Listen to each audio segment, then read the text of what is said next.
Imagina a seguinte cena. Pensa num avião comercial gigantesco, Tá. lotado de passageiros, voando ali numa velocidade de cruzeiro, tipo a 30 mil pés de altitude. O voo está perfeitamente tranquilo, todo mundo relaxado. Uhum. De repente, a voz do comandante soa lá nos alto-falantes e ele anuncia, assim com a maior naturalidade do mundo, que a tripulação vai precisar trocar um dos motores da aeronave. Nossa. E o detalhe que torna tudo isso completamente absurdo, eles vão fazer essa troca agora, em pleno voo. Sem pousar. Exato, sem pousar. E claro, a expectativa é que o avião continue lá no ar como se absolutamente nada estivesse acontecendo. Olha, uma imagem que já dá um frio na barriga instantâneo. Acho que ninguém em sã consciência ia querer estar nesse voo. Definitivamente não. Mas, sabe que essa metáfora visual descreve com uma precisão que chega a ser até dolorosa a realidade de praticamente qualquer mercado hoje em dia. A necessidade absoluta de manter uma máquina gigantesca operando em alta velocidade, gerando lucro hoje, Sim. enquanto, ao mesmo tempo, a gente precisa desmontar e reconstruir as próprias peças que mantêm essa máquina no ar para garantir que ela voe amanhã. É bizarro pensar nisso. E é com essa imagem mental, um tanto quanto caótica, que a gente começa o nosso mergulho profundo de hoje. Isso aí. A nossa missão aqui, para quem está acompanhando a gente, é dissecar um conjunto de materiais fantásticos sobre a sobrevivência e a evolução dos negócios. E, curiosamente, a gente vai ver que isso se aplica até à engenharia das nossas próprias carreiras. Com certeza. Nós vamos explorar a fundo o que o pessoal chama de estratégia do motor 2. A ideia central, o nosso objetivo aqui, é tentar desvendar um paradoxo meio cruel. Aquilo que leva uma organização lá para o topo absoluto hoje é, quase sempre, exatamente o que vai matar essa mesma empresa no futuro. Exatamente. Então a ideia é entender a mecânica de como equilibrar essa eficiência brutal do presente com a exploração caótica do amanhã, sem deixar o avião cair. E o que torna essa discussão tão urgente é que a metáfora desse avião ataca direto no coração de um problema clássico, o famoso dilema da inovação. Ah, do Clayton Christensen, certo? Esse mesmo. Um conceito simplesmente brilhante. O que o Christensen descobriu, e que choca muita gente até hoje, é que as grandes empresas, na verdade, não fracassam porque gerenciam mal seus negócios. Pelo contrário. Peraí, como assim pelo contrário? Elas fracassam porque gerenciam bem demais. Caramba! É isso mesmo. Elas ouvem os seus melhores clientes, elas focam totalmente nos produtos que dão as maiores margens de lucro hoje, e por fazerem tudo perfeitamente certo dentro das regras atuais do jogo, elas acabam ficando completamente cegas para as tecnologias ou para os modelos de negócios novos que vão tornar elas obsoletas na próxima década. É muito contraintuitivo, né? Fazer tudo certo é o que derruba a empresa. Sim, é assustador. Para a gente não se perder muito na teoria e trazer para o chão, vamos colocar as peças no tabuleiro. O que exatamente são esses dois motores dentro dessa estrutura de sobrevivência toda? Bom, vamos lá. O motor 1 é um núcleo duro da organização. É o core business, o negócio atual, que todo mundo já conhece e pelo qual a empresa é famosa. Tá, é o feijão com arroz que dá dinheiro. Exato. A obsessão do motor 1 é puramente eficiência e previsibilidade. O foco ali é garantir a margem de lucro imediata, cortar custo operacional, otimizar processo. E, claro, atender aquelas demandas muito claras dos clientes que já estão na base. O lema do motor 1 é, fazer cada vez melhor e mais barato o que a gente já faz muito bem. E o horizonte de tempo dele é curtíssimo, geralmente o próximo trimestre. É o motor 1 que paga a folha de pagamento hoje. É a famosa vaca leiteira da operação. É o que mantém a luz acesa do prédio. Perfeito. E o motor 2? Onde ele entra nessa história? O motor 2 é a fronteira do desconhecido. Ele é o motor dedicado exclusivamente à inovação contínua, aquela inovação disruptiva. Tá. Diferente daquela previsibilidade toda do motor 1, o motor 2 foca em mercados que talvez nem existam ainda, em tecnologias que estão só engatinhando. Então ele opera sobre um nível de incerteza extremo. É o oposto, basicamente. Totalmente oposto. O horizonte de tempo dele não é o mês que vem ou o trimestre que vem, mas os próximos 3, 5 ou 10 anos. A missão dele não é otimizar o processo atual, é descobrir o que vai substituir o processo atual. Mas olha, eu preciso fazer o papel de advogado do diabo aqui. Investindo em futuro incerto de longo prazo enquanto os boletos da empresa estão vencendo hoje, não parece um luxo meio perigoso? É o que todo mundo pensa. Pois é. Como é que alguém entra, sei lá, numa sala de diretoria e convence os investidores a tirar dinheiro de um departamento que dá lucro garantido para injetar num laboratório que está essencialmente tateando no escuro? Essa é a resistência padrão. Em qualquer corporação, você vai ouvir isso. Mas a resposta é matemática pura e sobrevivência básica. Como assim? O motor 2 não é um departamento de ideias coloridas para a empresa sair bem na foto, sabe? O lucro gerado lá pela eficiência do motor 1 tem um papel existencial. Ele precisa financiar a busca pelo próximo motor 1. Ah, entendi. Porque a realidade do mercado é inescapável. Se uma empresa não criar um mecanismo que vai destruir e substituir o seu próprio negócio atual, um concorrente mais ágil vai fazer isso por ela. Inevitavelmente. Inevitavelmente. Ter esse segundo motor rodando atrai talentos que detestam aquela burocracia do negócio principal, cria resiliência contra as crises imprevistas e, acima de tudo, antecipa dores que o consumidor vai ter. Dores que hoje ele nem sabe que tem, nem consegue articular. Entendi a lógica da sobrevivência. Faz todo sentido.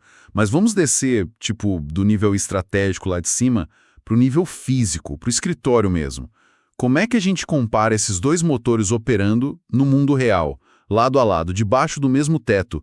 Porque os objetivos são diametralmente opostos. O motor 1 quer zero surpresas e o motor 2 vive de surpresas. A colisão no cotidiano corporativo é brutal. É um choque diário. Para a gente visualizar, imagina uma grande rede varejista tradicional. Ok. O motor 1 é aquele departamento de logística e operações. O dia a dia dessa galera é ficar analisando planilhas quilométricas, cronometrando o tempo de carregamento de caminhão e tentando cortar, sei lá, 2 centavos do custo de transporte de cada pacote. Tudo na vírgula. Exato. A cultura ali é de aversão cirúrgica ao risco. Tudo tem que ser altamente previsível, porque um erro na logística custa milhões em poucas horas. E do outro lado do prédio, sei lá, num andar diferente, a gente tem o tal do motor 2. Isso. O motor 2 nessa mesma varejista seria um grupo super pequeno, tipo uma dúzia de pessoas, de áreas totalmente diferentes. Um engenheiro de software, um designer, um antropólogo corporativo, alguém de finanças. Uma salada mista. Total. E eles estão numa sala sem divisórias, com as paredes cobertas de post-it. Eles estão testando, digamos, um modelo de assinatura de produtos usando realidade aumentada para um grupo teste de 50 usuários só. E o risco? O nível de incerteza do que eles estão fazendo é próximo de 100%. Fazendo uma analogia aqui, para ver se eu acompanho bem a dinâmica. É como pensar na cozinha de um restaurante gigantesco, sabe? O motor 1 é aquela grelha principal. O chapeiro precisa entregar 500 hambúrgueres idênticos por hora. Uhum. O sucesso ali é a velocidade. É não deixar a carne queimar. Não tem zero espaço para invenção. Nenhuma. Já o motor 2 seria um chefe lá nos fundos da cozinha, criando uma colherzinha de prova, testando um tempero super revolucionário para ver se meia dúzia de clientes gosta daquilo. Essa imagem da cozinha é reveladora, é perfeita, porque ela leva a gente direto para o maior erro que as corporações cometem. Que é qual? Imagina o caos se o gerente desse restaurante entrasse na cozinha e começasse a avaliar o chefe que está lá criando a colherzinha de prova, usando exatamente as mesmas métricas de velocidade e volume que ele usa para avaliar o chapeiro dos 500 hambúrgueres. Nossa, ele seria demitido no primeiro dia, porque ele produziu uma colher de comida em 2 horas, enquanto o outro produziu 1000 lanches. Exatamente. E aí que as iniciativas de inovação morrem. É no conflito das métricas. O erro fatal das empresas é tentar medir um bebê recém-nascido, que é o motor 2, usando a régua de um atleta olímpico, que é o motor 1 consolidado. Faz total sentido. A régua é outra. Sim. Quais são os indicadores do motor 1? São ferramentas de controle financeiro super rígido. A gente está falando de avaliar o retorno sobre o investimento esperado antes mesmo do projeto começar. O famoso ROI. Isso, o ROI. É margem de lucro histórica, eficiência contínua, EBITDA. Essas métricas punem qualquer desvio do padrão. Então, se eu não posso exigir que a equipe lá da colherzinha de prova dê lucro imediato, como é que eu sei que eles não estão, só brincando de inventar e torrando o dinheiro da empresa? Que indicadores de desempenho medem o sucesso desse motor 2 de verdade? Olha, as métricas do motor 2 precisam medir basicamente duas coisas: tolerância ao risco calculado e aprendizado. E a gente avalia isso em 3 estágios diferentes. Tá. Quais são os estágios? Primeiro, a gente olha os indicadores de entrada. Em vez da liderança perguntar quanto lucro vocês deram hoje, eles perguntam quantos experimentos vocês rodaram nesse mês. Ah, então o foco inicial é puramente na quantidade de tentativas. Sim, quantidade de experimentos. Depois, a gente tem os indicadores de processo. E aqui está o coração da inovação. O que a gente mede no processo? A métrica mais importante nessa fase é a velocidade de aprendizado. Velocidade de aprendizado? Como assim? Quanto tempo essa equipe leva para transformar uma ideia que estava num quadro branco, num protótipo mínimo, um MVP, e colocar isso na mão de um cliente real para ver a reação dele? E, atrelado a isso, qual é o custo por aprendizado? O custo de errar, no caso. Exato. Pensa assim, se a equipe gasta 1 milhão e demora 1 ano para descobrir que o cliente odiou a ideia, isso é um fracasso de gestão absurdo. Com certeza. Mas se eles gastam, tipo, R$ 500 e descobrem exatamente a mesma coisa em 3 dias, isso é um sucesso imenso do motor 2. Porque eles erraram rápido e barato. Perfeito. O erro validado é um ativo para a empresa. E, finalmente, tem as métricas de saída, que medem o impacto real no longo prazo. E qual seria um exemplo de métrica de saída para o motor 2? Um indicador clássico de saída é a porcentagem da receita total da empresa hoje que vem de produtos ou serviços que sequer existiam há, 2 ou 3 anos. Caramba, isso é muito poderoso. Mas, isso me levanta um problema cultural que parece gigantesco. Qual? Pensa bem, se um grupo na empresa, lá o chapeiro do motor 1, é punido severamente se ele errar 1 milímetro, o bônus dele depende da perfeição. E, enquanto isso, o outro grupo do motor 2 é aplaudido e encorajado a quebrar as coisas, a errar rápido, a testar ideias que parecem absurdas. Tipo, isso é a receita perfeita para uma guerra civil corporativa. A cultura tradicional, a nave-mãe, ela vai olhar para essa equipe de inovação e vai tentar expeli-la como se fosse um vírus no organismo deles. Como é que a liderança impede o sistema imunológico da própria empresa de assassinar o motor 2 e reduz esse medo todo de falhar? Você tocou no ponto crítico. Esse choque de culturas não é só uma possibilidade, ele é 100% garantido se não tiver uma intervenção estrutural forte. Imagino. Porque o motor 1 desenvolve naturalmente aquela cultura de comando e controle, a informação é protegida a 7 chaves, os silos entre departamentos são super fortes. Já o motor 2 respira autonomia radical, colaboração em tempo real.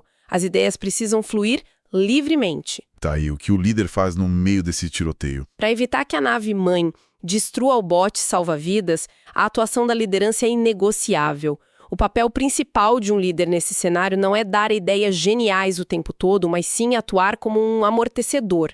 Ele precisa proteger a equipe e reduzir o medo de falhar no motor 2. Mas isso parece exigir uma mudança de perfil, assim, quase psiquiátrica para um executivo mais tradicional. Sem dúvida. Ele precisa deixar de ser aquele herói corporativo que bate na mesa e tem todas as respostas financeiras para se tornar alguém que apenas faz as perguntas certas e defende uma equipe que, aos olhos de muita gente na diretoria, está só queimando dinheiro com post-it e teste. É uma mudança de paradigma muito profunda. Na prática, a gente chama isso de atuar como sponsorship ou escudo político. Escudo político, legal. Um diretor ou o próprio CEO precisa patrocinar essa equipe ativamente. Ele tem que blindar eles daquelas cobranças por resultados trimestrais e, principalmente, impedir que o pessoal do motor 1 roube os recursos ou as pessoas do motor 2 quando surge alguma crise urgente de curto prazo. Porque a primeira coisa que faz fazem é cortar o verba da inovação, né? Exatamente.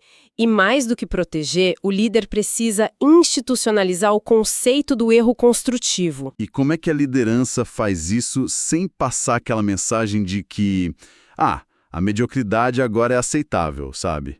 Tem que explicar a diferença entre incompetência e descoberta. É bem simples.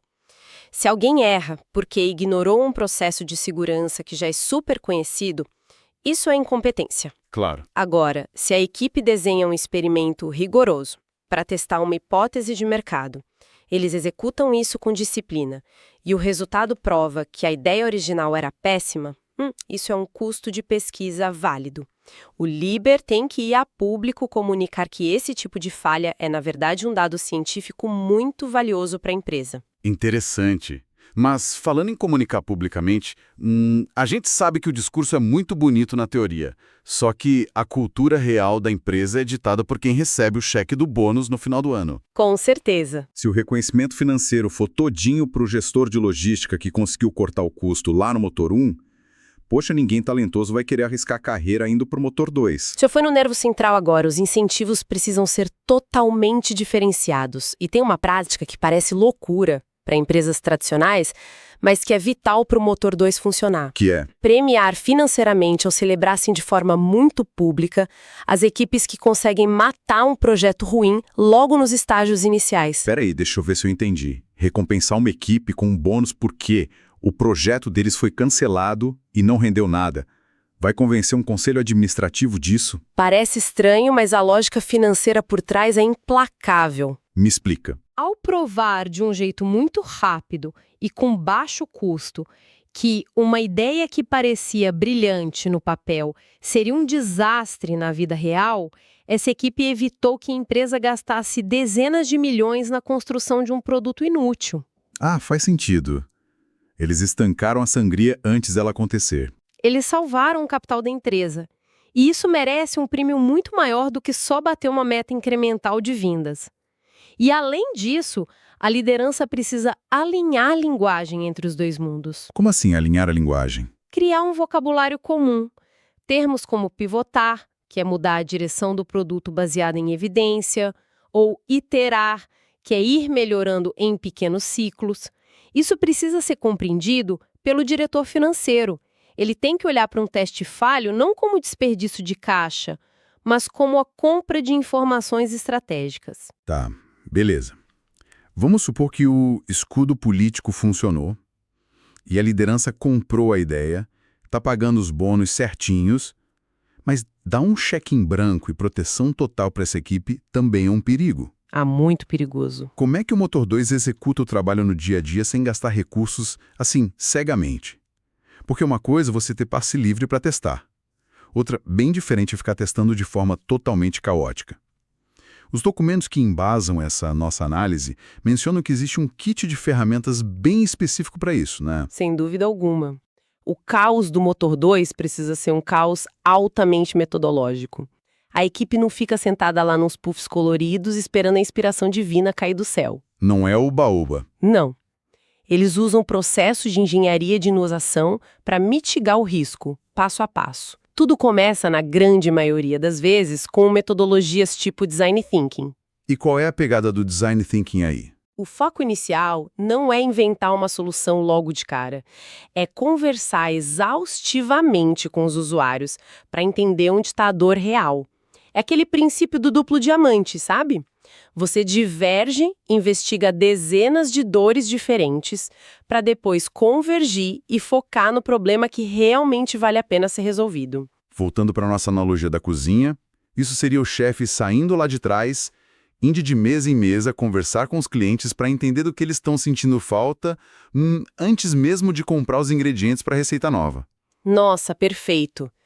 E uma vez que esse problema foi identificado, em vez de passar um ano inteiro desenvolvendo o produto perfeito em segredo, que é a mentalidade típica do motor 1, Sim.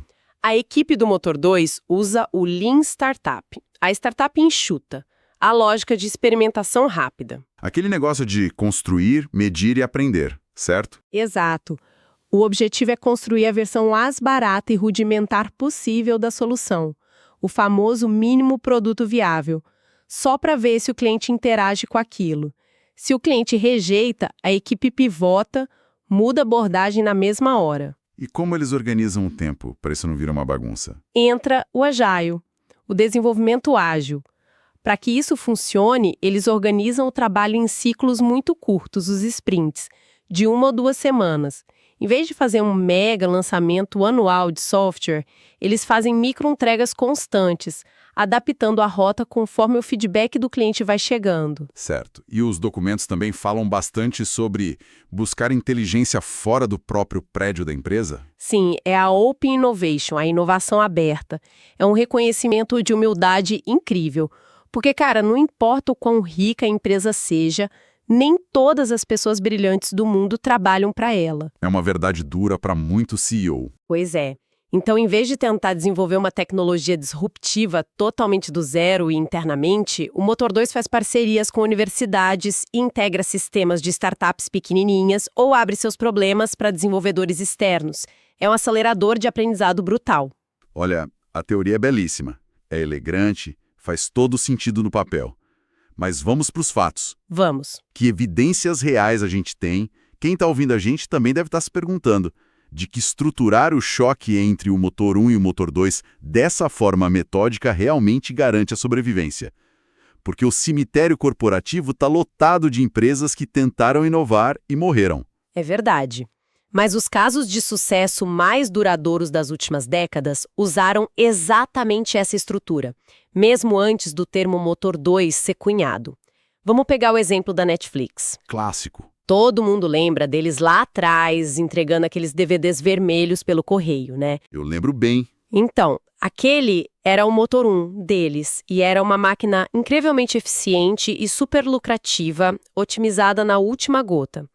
Mas o CEO, o Reed Hastings, percebeu lá atrás que a banda larga ia mudar tudo. E o que ele fez? Enquanto o motor 1 de DVD estava no pico histórico de lucros, faturando na casa dos bilhões, o Hastings forçou a empresa a usar parte desse dinheiro para financiar uma equipe paralela que estava desenvolvendo a tecnologia de streaming de vídeo. Cara, isso deve ter gerado uma revolta interna gigantesca. Fico imaginando o pessoal dos DVDs, que era a galera que efetivamente bancava a festa, vendo o dinheiro do bônus deles e parar num projeto de streaming que, convenhamos, no começo tinha uma qualidade de imagem péssima e um catálogo horrível. Você descreveu exatamente o conflito de métricas que a gente discutiu agorinha. Se eles tivessem medido o streaming inicial pela mesma régua de lucro e qualidade do DVD, teriam matado o projeto no primeiro mês. Com certeza. Mas não, eles protegeram o motor 2 até que a tecnologia amadurecesse. Sensacional. Tem mais algum caso assim emblemático? A Amazon é um caso monumental. A Amazon, de vender livro? Isso. O motor 1 deles, o varejo online, operava com margens de lucro absurdamente apertadas. E eles tinham um problema sazonal meio caótico. Eles precisavam comprar uma quantidade colossal de servidores de computador para aguentar o pico de tráfego na época da Black Friday ou do Natal. Tá, e aí o resto do ano? Esse que era o problema. O resto do ano, esses servidores ficavam praticamente ociosos. Nossa, um problema clássico de otimização de custo para o pessoal do motor 1 resolver. Exato. Mas, ao invés de simplesmente tentar revender o equipamento ou cortar custo ali, o motor 2 da Amazon olhou para isso e percebeu uma dor latente que o mercado inteiro tinha. Todo mundo, outras empresas, precisavam de capacidade de computação flexível.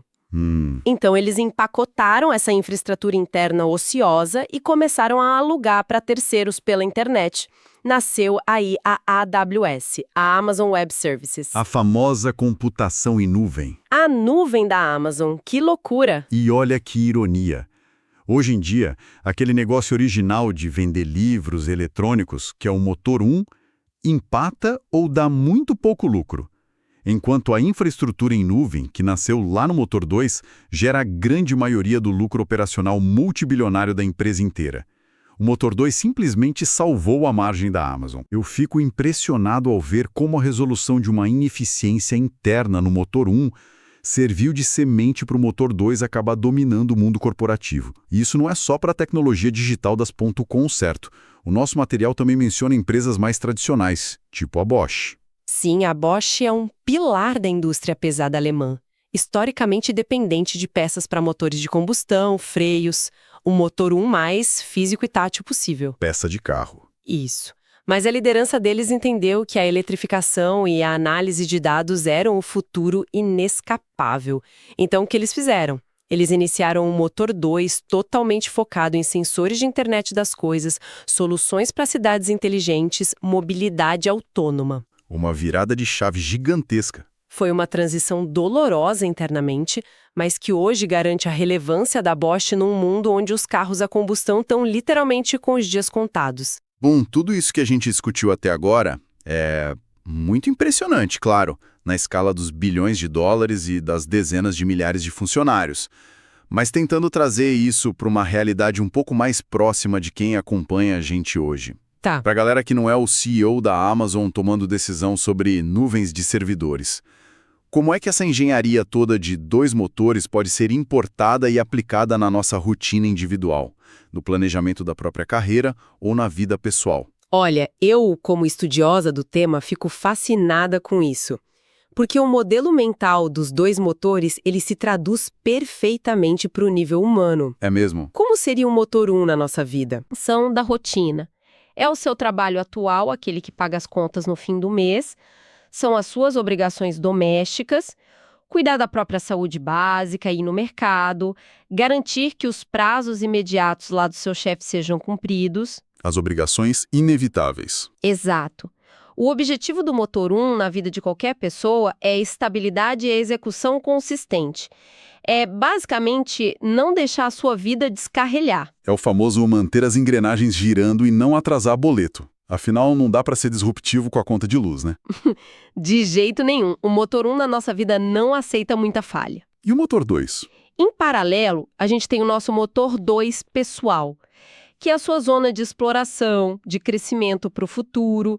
É aquele período, sei lá, algumas horinhas na sua semana ou no final de semana que você dedica a aprender uma habilidade completamente desconhecida. Fazer um curso novo. Fazer o urso, fazer contatos com profissionais que estão totalmente fora da sua bolha atual de trabalho, ou desenvolver algum projetinho paralelo que hoje não te gera um único centavo. Mas que no futuro pode virar alguma coisa. Que no futuro cria opções. O motor 2 cria opcionalidade para sua carreira. Sabe que, olhando por essa lente estrutural que você colocou, a gente percebe como aquela conversa exaustiva que tem por aí sobre buscar o equilíbrio entre vida pessoal e profissional, às vezes foca nas coisas totalmente erradas. Sim. A equação verdadeira que a gente precisa equilibrar, o conflito mesmo é essa tensão constante entre atender o nosso eu do presente e garantir a sobrevivência do nosso eu do futuro. Nossa, essa leitura é perfeita. E assim como acontece lá nas grandes corporações, a falta de gestão desse equilíbrio gera patologias muito fáceis de identificar na vida de qualquer um. Como a gente sabe que está desequilibrado? O desequilíbrio dá sinais super claros. Por exemplo, se um profissional relata que está cronicamente exausto, que ele sente que os dias são um incêndio atrás do outro para apagar e que ele não aprende nada de novo há 2 anos. O famoso burnout. Isso. O diagnóstico na nossa lente é óbvio. O motor 1 simplesmente engoliu a vida daquela pessoa, não tem nenhum recurso, nem tempo, nem energia alocado para o amanhã. E o inverso também pode acontecer, né? Com certeza. Se alguém passa o dia inteiro, sei lá, fantasiando sobre um negócio revolucionário, comprando curso atrás de curso e ignorando as entregas do trabalho atual, a ponto de correr o risco de ser demitido... Aí a pessoa viajou na maionese. Exato. Aí o motor 2 virou uma fuga. Ele está sabotando a base de segurança que é necessária para a própria subsistência. A regra de ouro é: um motor precisa obrigatoriamente financiar a existência do outro. Fantástico. Para a gente ir amarrando e consolidar toda essa jornada analítica que a gente fez hoje, passando por esses conceitos corporativos até chegar no nosso comportamento individual. A sobrevivência no longo prazo não é sobre você escolher o conforto do presente ou o risco do futuro. A grande armadilha aí é achar que é uma escolha de ou um ou outro. Não é binário. Não. O desafio central é ter aquela frieza e a disciplina, tanto organizacional quanto pessoal, de operar o presente com uma excelência quase obsessiva, mas ter a clareza de que essa eficiência toda não é um fim em si mesma. Exato. Ela existe única e exclusivamente para criar margem de manobra financeira e mental também, que vai te permitir explorar o caos e a incerteza do que vem amanhã. É o resumo perfeito. Sem o motor 1 forte, a sua inovação não tem fundos para operar e morre de fome. E sem o motor 2, a sua eficiência atual simplesmente fica obsoleta e morre no esquecimento.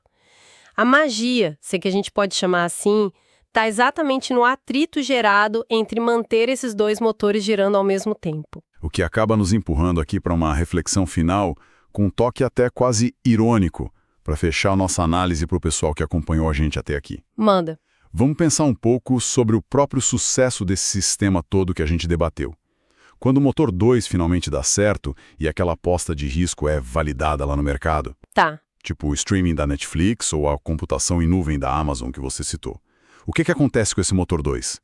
Ele começa a crescer muito rápido, né? Cresce exponencialmente. E crescendo, ele precisa contratar muito mais gente, ele precisa criar departamentos de conformidade financeira, precisa começar a cortar os custos e otimizar os processos para gerar um lucro mais previsível. As engrenagens vão ficando pesadas. Exatamente. Ou seja, a vitória final e inquestionável do motor 2 é, num processo quase inevitável, se transformar no novo motor 1. Engessado, burocrático e eficiente. Caramba. Aí eu deixo a pergunta no ar. Será que o destino de toda mente criativa, ou de qualquer organização que seja verdadeiramente inovadora, não é nunca alcançar um porto seguro definitivo onde possa sentar e descansar, mas sim estar condenada a viver um ciclo infinito de destruir e reconstruir a própria identidade para sempre? Fica essa provocação na cabeça da nossa audiência. É uma reflexão para não deixar ninguém dormir hoje. Pois é. O nosso mergulho nos bastidores dessa estratégia termina por aqui, mas a reflexão continua, principalmente na próxima vez que você estiver sentado num avião lá a 30 mil pés de altitude, torcendo mentalmente para que os motores continuem girando. Um abraço e até a nossa próxima análise profunda.